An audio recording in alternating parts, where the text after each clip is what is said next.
नमस्कार दोस्तों। तो आज मैं आपको श्री शिव पंचाक्षर श्रोतम सुना रही हूँ, जो ओम नमः शिवाय 5 अक्षरों का मंत्र है।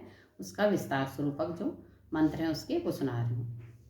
नागेंद्रहाराय त्रिलोचनाय भस्मांगरागाय महेश्वराय नित्याय शुद्धाय दिगंबराय तस्मै नकाराय नमः शिवाय।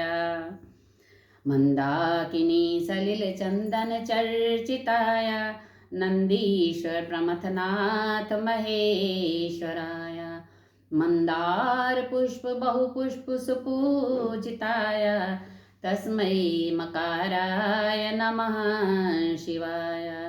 शिवाय गौरी वदनाब्ज वृंद सूर्याय दक्षाध्वरनाशिकाय श्रीनीलकंठाय वृषध्वजाय तस्मै शिकाराय नमः शिवाय। वसिष्ठकुम्भोद्भगवद्गौतमार्य मुनीन्द्रदेवार्चितशेखराय चन्द्रार्कवैश्वानरलोचनाय तस्मै वकाराय नमः शिवाय। यक्षस्वरूपाय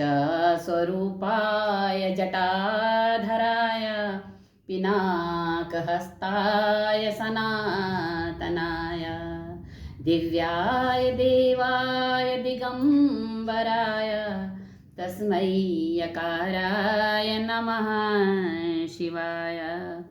पंचाक्षरमिदं पुण्यं यः पठे शिवसन्निधौ शिवलोकवाप्नोति शिवेन सह मोदते। ओम नमः शिवाय।